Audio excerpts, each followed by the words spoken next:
s'asseoir à sa droite jusqu'à ce qu'il aura fait de tous tes ennemis ton marchepied. Sois loué, notre roi et notre maître. Toi qui nous as sauvés, qui nous as secourus, Dieu qui est avec nous.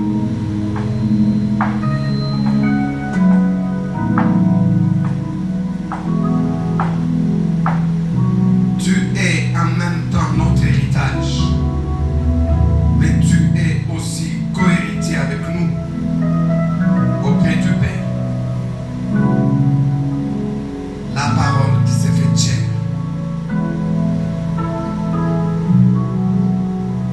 Toutes choses ont été faites par toi. Tout ce qui existe.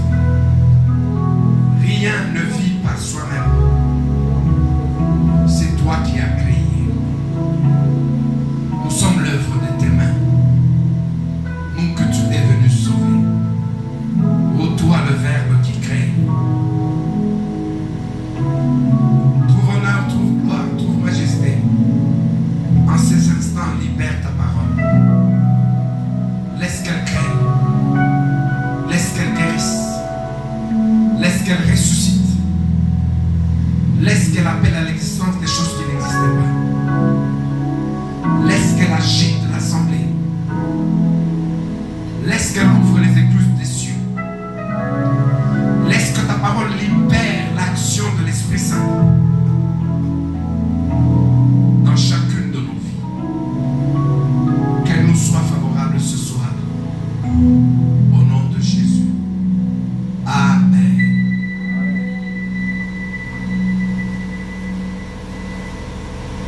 Gloire à notre Dieu. Gloire à notre Seigneur Jésus.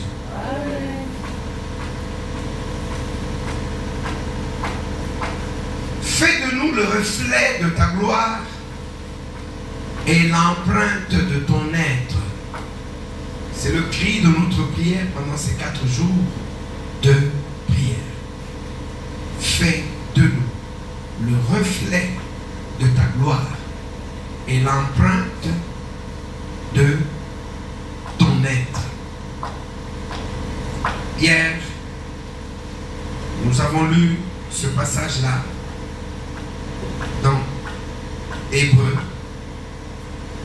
du 1er au 3e verset, et nous avons insisté sur le 3e verset.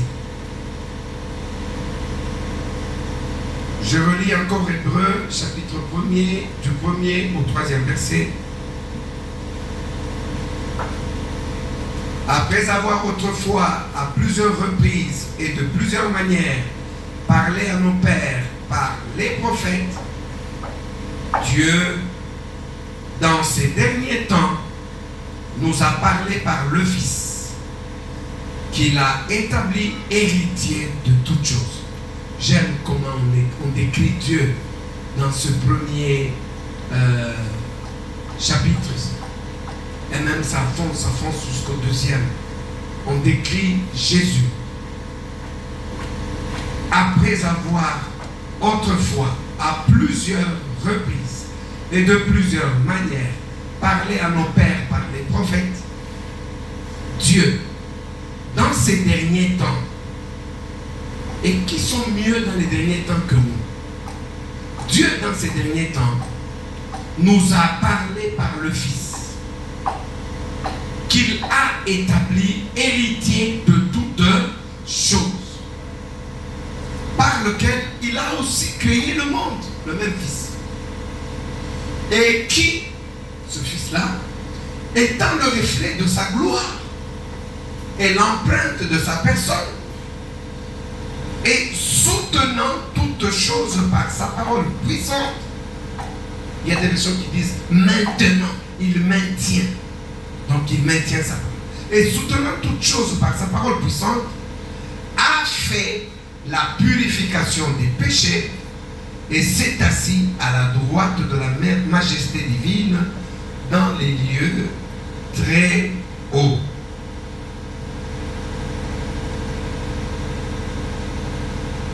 Alléluia. Amen. Dans le 2e chapitre de Hébreux, aujourd'hui je lis les versets 10 et 11. 2e chapitre de Hébreux, le verset 10 et 11. Il convenait, en effet, là, on est en train de continuer à parler du Fils. Il convenait en effet que celui pour qui et par qui sont toutes choses, donc l'héritier là, dont on a lu que Dieu en a fait l'héritier de toutes choses. Maintenant, il était normal, il convenait que celui pour qui et par qui sont toutes choses.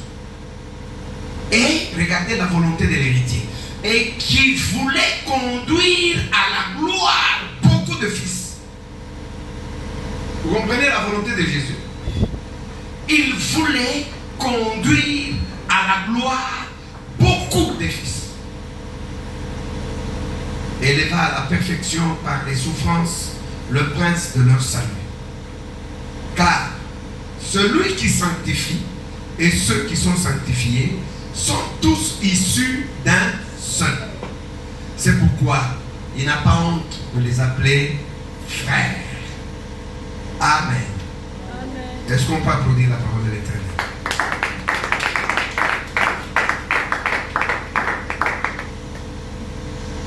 Hier, nous avons dit que nous étions le reflet de la gloire de Dieu.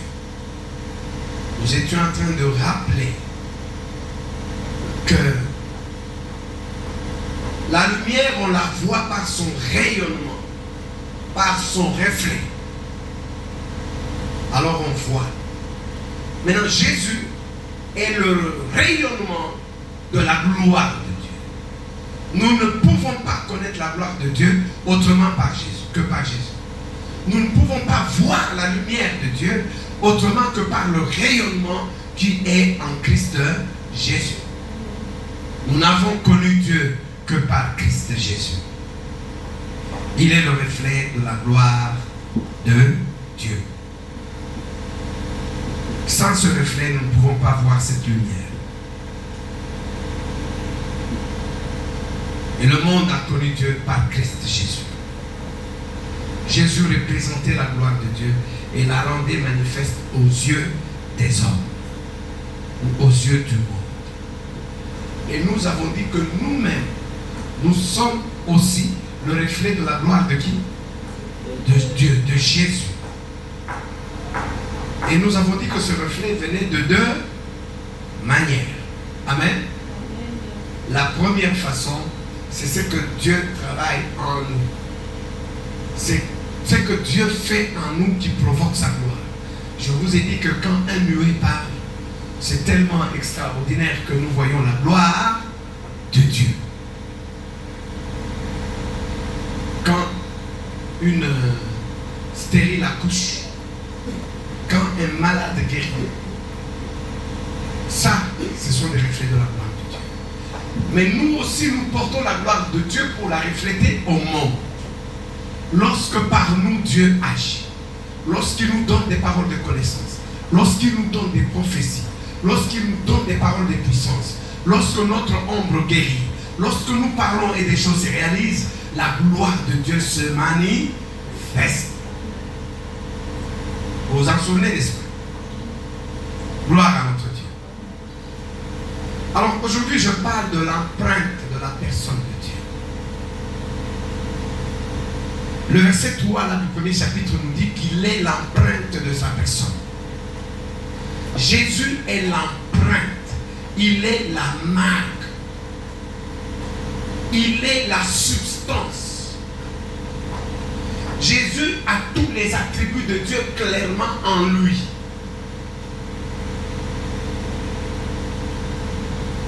Quand nous parlons de l'empreinte, parfois ça devient peut-être un peu compliqué ou difficile. Est-ce que vous avez déjà vu les sceaux? Les sceaux, n'est-ce pas? Amen. Le sceau, pour bien savoir ce qu'il est, il faut le simplifier sur un papier.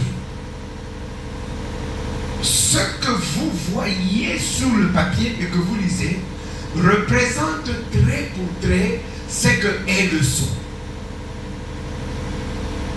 D'ailleurs, quand vous plongez les yeux dans le sceau, les choses sont comme écrites à l'envers. Si vous voulez les connaître, il faut vraiment mettre sur un papier pour voir correctement. Amen. Vous voulez connaître Dieu, voyez Jésus. Amen. Jésus est engravé de tous les attributs de Dieu. C'est pourquoi Jésus pouvait dire, celui qui m'a vu a vu mon Père. Exactement. Celui qui l'a vu, lui Jésus, il a vu son Père. Dans Jean 14, verset 9, Jésus est en train de répondre à Philippe. Il lui dit, mais il y a si longtemps que je suis avec vous et tu ne m'as pas connu, Philippe. Celui qui m'a vu a vu le Père. Comment dis-tu, montre-nous le Père?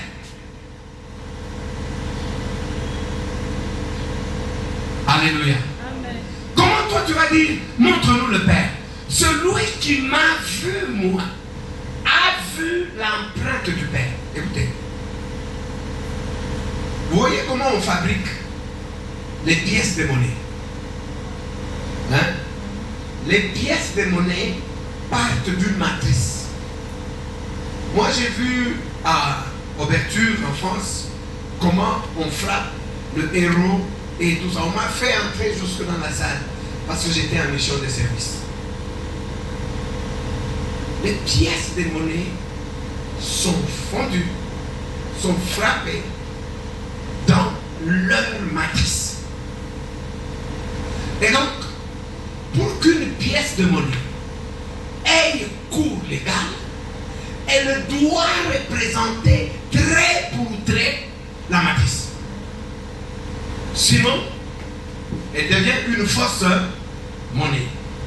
Même dans les billets, c'est pareil. C'est tel que le spécimen a été fait, c'est tel que le billet qui a cours légal doit être.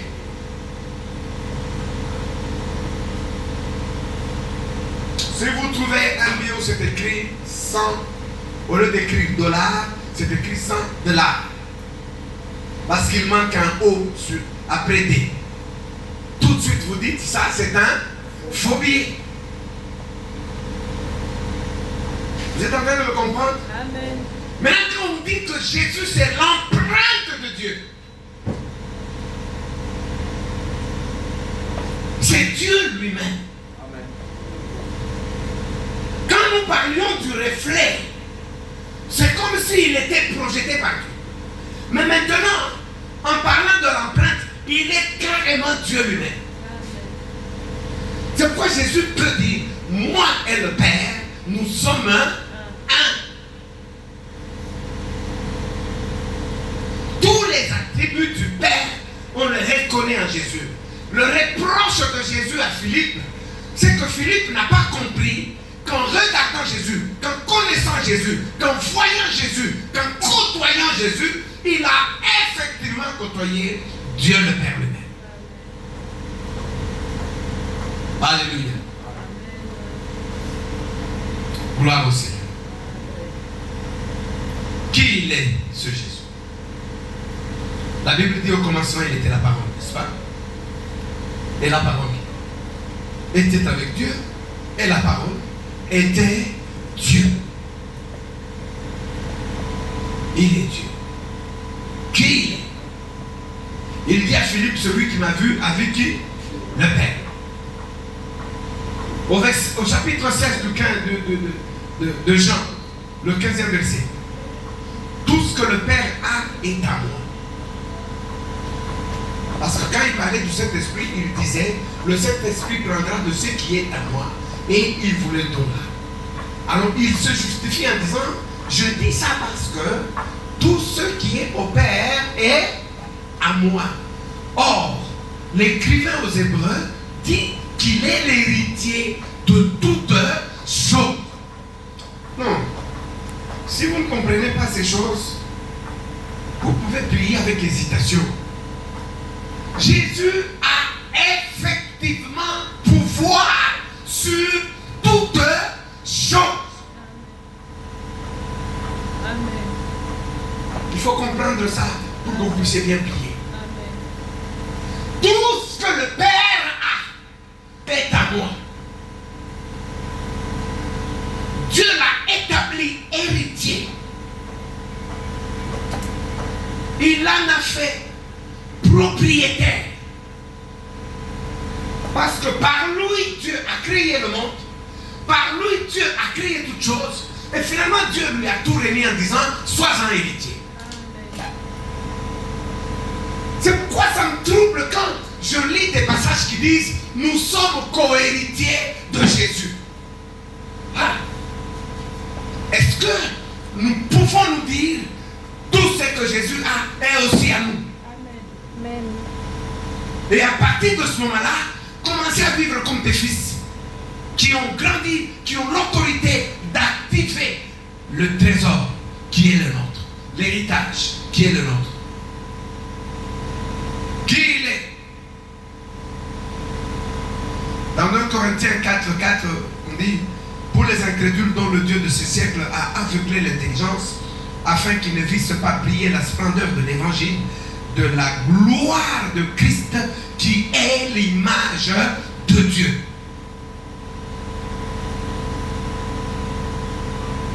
Christ lui-même est l'image de Dieu. Il représente Dieu. Il est Dieu. 2 Corinthiens 4:6. Car Dieu qui a dit la lumière brillera du sein des ténèbres a fait briller la lumière dans nos cœurs pour faire resplendir la connaissance de la gloire de Dieu sur la face de Christ. Dieu fait resplendir sa gloire. Cette gloire qui nous le fait connaître, il l'a fait resplendir sur la face de qui? De Jésus. Alors Paul dit aux Colossiens, le premier chapitre, le 15e verset, il est l'image du Dieu invisible, le premier-né de toute la création. Quand on dit premier-né de toute la création, ça ne veut pas dire qu'il est créé. Ça veut tout simplement dire que c'est par lui que partent toutes les créations. Pourquoi j'insiste sur ce que est Jésus? Parce que j'ai un verset fort pour toi ce soir. Un verset qui va faire ta prière. Ce verset-là, je voudrais que nous puissions le lire debout. 1 Jean 4, verset 17. On se tient debout. Dans sa première partie, on l'ouvre et on le lit. 1 Jean, première épître de Jean, 4e chapitre, 17e verset. Vous l'avez trouvé? Amen. Je le lis ou nous le lisons ensemble dans sa première partie, chacun dans sa version. On y va? 1, 2, 3. Tel il est, tel nous sommes aussi dans ce monde. C'est en cela que l'amour est parfait en nous, afin que nous ayons de l'assurance au jour du jugement. Reprenons la première partie ensemble. On y va? Tel nous sommes aussi dans ce monde. Amen. Amen. Est-ce qu'on peut applaudir le Seigneur?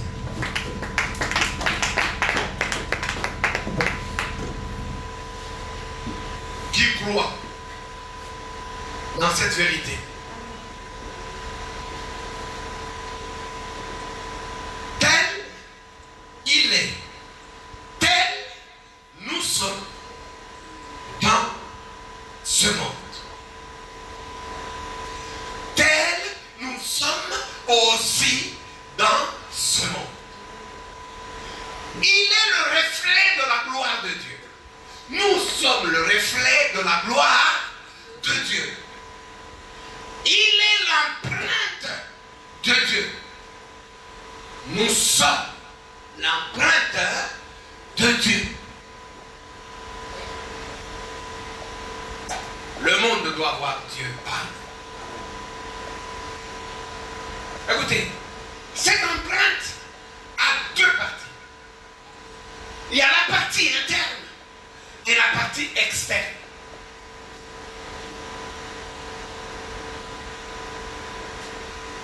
Alléluia. Amen. Gloire à notre Dieu. Amen. N'oubliez pas que quand une monnaie n'est pas semblable à la matrice, cette monnaie-là n'est pas une bonne monnaie. Elle n'a pas cours légal. Elle est une fausse monnaie. Elle est une mauvaise monnaie. Mais tel que Jésus est, tel nous sommes. Lui, il est l'empreinte parfaite du Père. Nous devons être son empreinte parfaite. En interne, qu'est-ce que cela veut dire? Nos pensées sont empreintes de la pensée de Dieu. Notre capacité d'obéissance doit ressembler à celle de Jésus. Jésus disait, ma nourriture à moi, c'est de faire la volonté de mon Père. Nos sentiments, notre amour doivent être l'empreinte de Dieu. Notre miséricorde, notre bonté, notre justice, notre fidélité, notre patience et la paix qui règne en nous doivent être de Dieu. En sorte que quand quelqu'un nous approche, il a approché Dieu. Qu'est-ce que je communique avec ceux qui me rencontrent? Qu'est-ce qu'ils prennent de moi? Qu'est-ce qu'ils retirent comme substance de moi? Qu'est-ce qu'ils goûtent de moi? Lorsqu'ils sont avec moi, qu'est-ce qu'ils reçoivent? Quel rayonnement je fais sur eux? Comment sont mes paroles?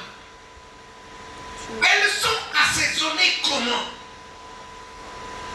Comment je pense? Comment je réfléchis? Quelle est ma façon de voir le monde? Comment Jésus voyait-il le monde? Comment il approchait son prochain? Quelle était sa première pensée? Quelles étaient les priorités de Jésus?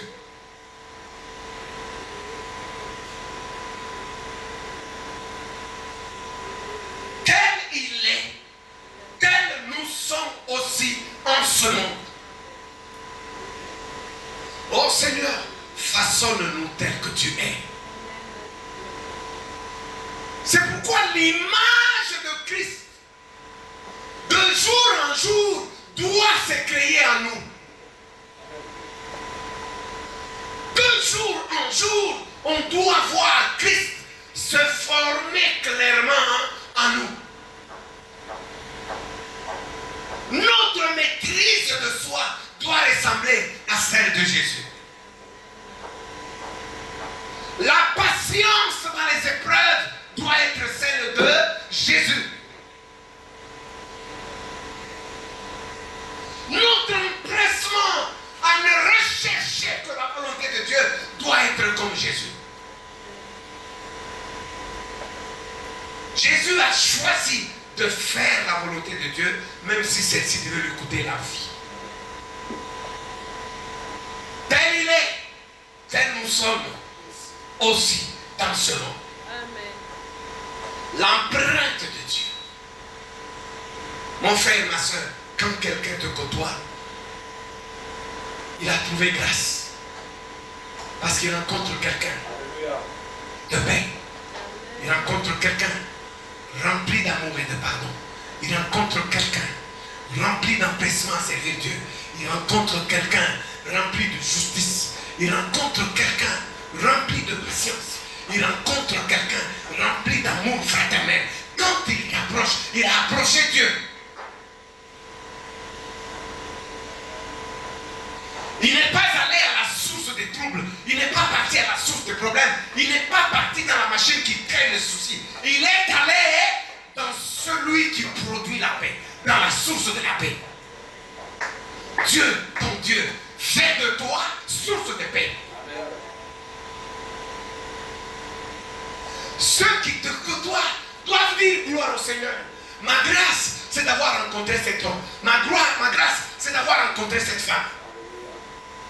Il y a des enfants qui doivent lever les mains et dire, oh Dieu, tu nous as donné une mère extraordinaire. Tu nous as donné un père extraordinaire. Et il y a aussi des parents qui doivent dire, Seigneur, merci, j'ai des enfants extraordinaires. Tes voisins doivent dire, non, celui-là, c'est un homme de Dieu. Tu es l'empreinte de Jésus. Pas de façon hypocrite, parce que parfois hypocritement, nous essayons de paraître comme. Voilà pourquoi Jésus, la Bible nous dit, c'est Paul qui parle, je peux même distribuer tous mes biens, les donner aux pauvres, et même livrer mon corps au feu. Mais si je n'ai pas la charité, tout ça n'est rien. L'on doit trouver en toi une source d'amour qui coule. On ne doit pas chercher ça avec les lunettes. Si on vous enferme quelque part, on doit vite sentir qu'on a quelqu'un de spécial parmi nous. Pas en élevant les mains et en priant comme un rabbin, mais en vivant. Tout simplement. Dans ta classe, les gens doivent se dire non. Cet enfant est spécial. On a fait dernièrement un mariage de notre fille Séverine, qu'elle s'appelle. Les témoignages que j'ai entendus, c'est que depuis qu'elle était dans cette université, dans cette église-là, elle n'a jamais eu un seul problème avec quelqu'un. Elle était vraiment la source de toutes les bénédictions. Et alors, comme elle venait se marier en Afrique, beaucoup de gens ont payé de leur billet juste pour venir l'assister. Leur façon de lui dire merci, tu es une bonne personne. Vous comprenez ça? L'empreinte. Non, ne soyons pas chrétiens des lèvres. Manifestons Jésus partout, sans effort. Manifestons Christ. Quand on nous approche, la douceur, elle existe. Parce que la douceur, c'est le fruit de l'Esprit de Dieu qui est en moi depuis le jour où j'ai reçu le Seigneur. Mes paroles sont assaisonnées.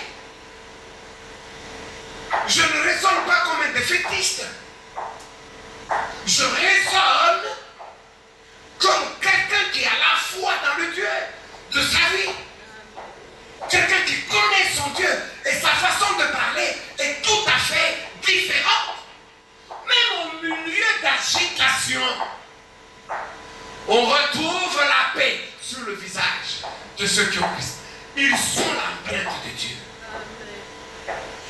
Quand vous lisez l'histoire de l'Église, vous trouvez que même quand on les conduisait pour être morts, pour être abattus, ils reflétaient une telle paix qui perturbait leur boulot.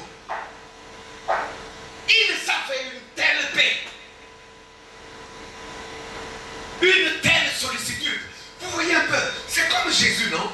On vient, on l'arrête, quelqu'un dans ses dents va couper l'oreille de quelqu'un.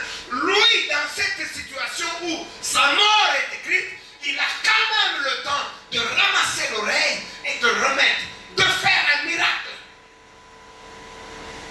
d'amour. Écoutez Jésus quand il s'adresse au traître. Il appelle comment? Mon ami. Mon ami. Est-ce par un baiser que tu me livres? Alléluia. Amen. Voyez Stéphane, quand il est lapidé, dans sa bouche c'est Père, pardonne-leur. C'est des choses que le Saint-Esprit crée dans notre être intérieur. Des choses qui sont là comme des qualités intrinsèques de l'enfant de Dieu. la puissance du Saint-Esprit les crée, les fabrique, les imprime, les frappe. Une empreinte s'obtient au feu. Une empreinte s'obtient même au marteau. Une empreinte s'obtient à la pression. La matrice doit être pressée pour qu'elle laisse ses empreintes sur la pièce. Nous devons être taillés, pressés par l'Esprit de Dieu afin que nous lui ressemblions. Parce que l'objectif final, c'est pour que nous lui ressemblions. Mais quand je lis la Bible me dit, tel il est, tel nous sommes. La Bible ne dit pas, tel nous serons. Donc, ne sois pas patient en disant, ok, aujourd'hui je ne suis pas parfaitement lui, demain ça ira. Non, c'est maintenant.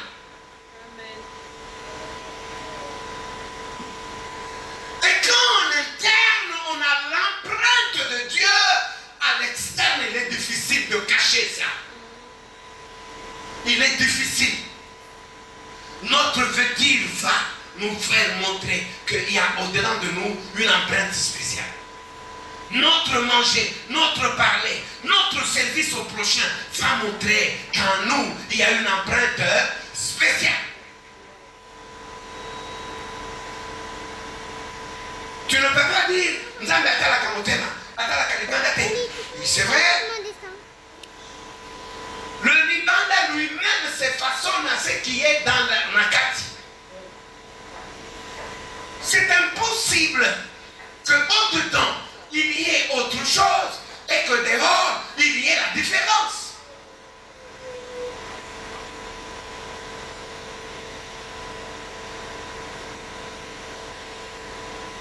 Comment un enfant de Dieu va être brutal? Hein? Non, lui, il est rempli du Saint-Esprit, mais il est seulement brutal. Tu frappes ta femme en parlant même en langue. Hein? Il y a des choses. Non. En principe, on doit te poser la question. Quelle est la dernière fois où tu as menti? Tu cherches, tu ne te rappelles plus. Parce que vraiment, tu ne sais plus la dernière fois où toi, tu as laissé le mensonge sortir de ta bouche. On doit aussi te poser la question, quelle est la dernière fois où tu t'es vraiment énervé? Tu es tombé en colère. La dernière fois. Quelqu'un t'a dit, ah bon, c'était seulement hier ici. L'empreinte de Dieu. Mes chers frères et sœurs, si Dieu n'était pas patient, qui serait vivant aujourd'hui? Si notre Dieu n'était pas patient, qui survivrait aujourd'hui? N'est-ce pas la patience de Dieu qui nous fait vivre? L'empreinte de Dieu. Ce soir, j'aimerais que tu pries, que tu dis, Seigneur, fais que je te ressemble. Je te supplie. Je te sers. Je veux être comme toi. Amen. Imprime en moi. Mais par le feu de l'Esprit, laisse une marque sur moi. L'empreinte n'est pas seulement un tatouage, parce que le tatouage, on peut le cacher. Il y a beaucoup de gens qui ont des tatouages là où nos yeux ne voient pas. Dieu, tu ne peux pas le cacher si tu l'as. Je vous dis la vérité, il se reflète. Même sans Bible, même sans rien. Tiens-toi quelque part, dans un endroit où tu es systématiquement inconnu. Quelqu'un t'observe. Il va trouver que toi, tu es enfant de Dieu. Il va sentir quelque chose. Tu es l'empreinte de Dieu. Il va le savoir. Il va le voir. Il va le goûter. Il va le vivre. C'est comme ça que, dans ce net moment où il n'y a plus quelqu'un d'honnête. Tu trouves quelqu'un. Tu as laissé chez lui, je ne sais pas moi quoi, l'argent ou quoi. Il le garde précieusement. Un mois après, tu reviens. Il te dit, quand tu es venu la dernière fois, tu étais assis là-bas. Lorsque tu es réveillé, tu es parti. J'ai fini par constater qu'il y avait ça et ça. Je l'ai gardé précieusement en attendant de te voir. Ah oui, j'ai cru que je l'avais perdu. Et tu regardes la personne qui t'étonne. Tiens, il y a encore des gens comme ça dans notre génération ici. Oui, il y en a ceux qui ont l'empreinte de Dieu.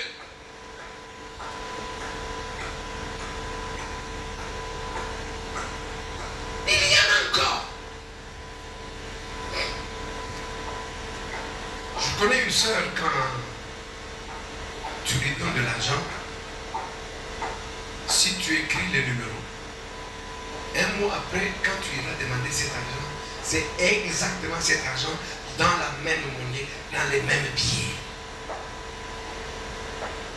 Elle ne parle pas beaucoup, le pasteur la connaît. Elle est humble, mais fidèle. Tu veux connaître un bon chrétien? Éprouve-le par l'argent. Tu sauras si tu es chrétien. Même vous tous qui êtes, vous êtes calmes ici. Qu'on commence seulement un projet commun. Voilà, et comme nous sommes bons. Nous tous quatre, nous sommes fait. Nous sommes à la terre. Un camion en gambo. Kota Zamba, Zonga, Pesanga, d'abord. On me l'a fait à changer. Comme père. Quand tu as monté le frère a changé. J'avais un frère qui dormait dans l'église et qui prophétisait à tous les coups. Il prophétisait.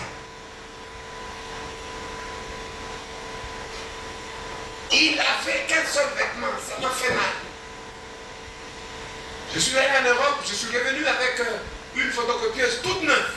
Je l'ai déballée, j'ai appelé le frère. Je l'ai mis quelque part, je lui ai montré comment manipuler la photocopieuse. Frère, travaille. Le frère a commencé à travailler. Et chaque jour, il me remettait 300 francs. En 2000. Et je croyais que la photocopieuse ne fonctionnait pas. Mais j'ai constaté que le frère s'est payé de nouveaux souliers. Il a commencé à se payer de nouveaux habits. Le frère a commencé à apparaître. En tout cas, ça a changé. Et puis j'ai entendu dans sa bouche des projets. Je pense qu'il faut que j'aille en Tanzanie pour aller prêcher le Seigneur. Dieu m'envoie en Tanzanie. Je regarde le frère, moi. Quelle vision. Dieu l'envoie en Tanzanie. Ok. Tu vas aller comment? Le Seigneur pourvoira. Ok. Comme l'amour ne soupçonne pas, je ne le soupçonnais pas. Et il m'a dit au revoir. Il est allé. Celui-là était chrétien chez moi. Il chantait dans la chorale. Et c'était un grand intercesseur. Il nous donnait des prophéties chaque jour. Chez lui, ce n'était jamais fermé. Dieu parlait toujours. Comme il est parti, le lendemain, j'ai trouvé une fille. Elle ne priait pas avec nous, elle priait chez les branhamistes. Je lui ai donné la même photocopieuse sur le même lieu. Elle a commencé à travailler avec un petit retard. Le soir, elle m'a donné 3000 francs. J'ai sursauté, j'ai dit quoi? 3000 francs? Oui, oui, oui. D'ailleurs, c'est parce que j'ai commencé à retard. Le lendemain, il m'a donné, je sais pas, 4500. Et chaque jour, c'était comme ça. J'ai dit, mais est-ce que tu as reçu une nouvelle commande? Non, normal. Ah, ce frère-là me frappait.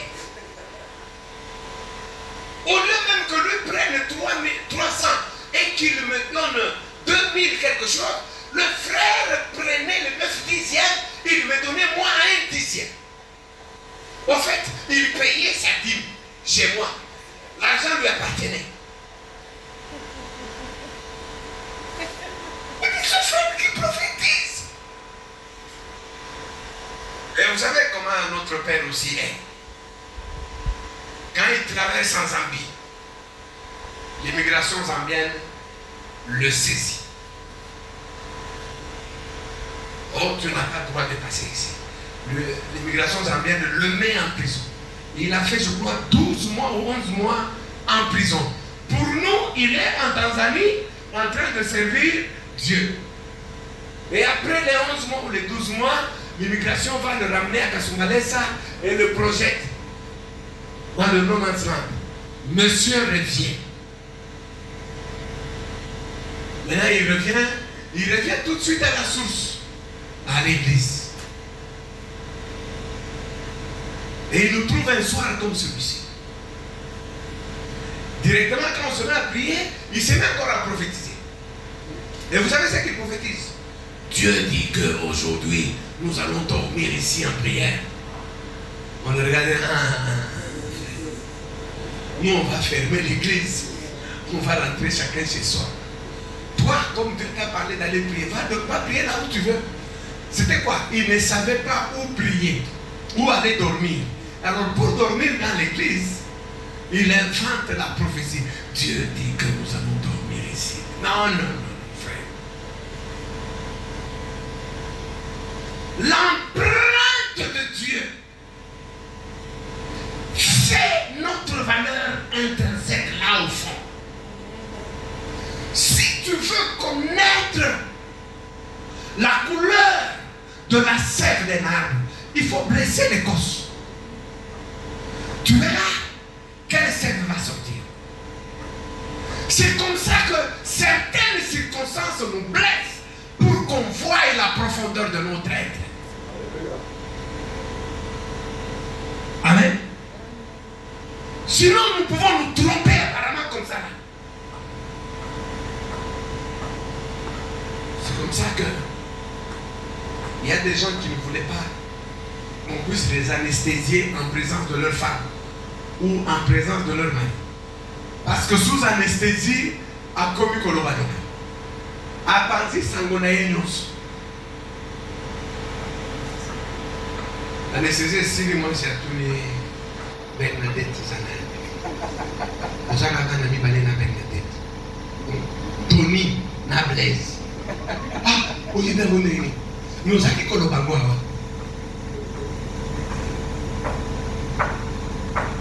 L'interne là n'a aucune empreinte de Dieu.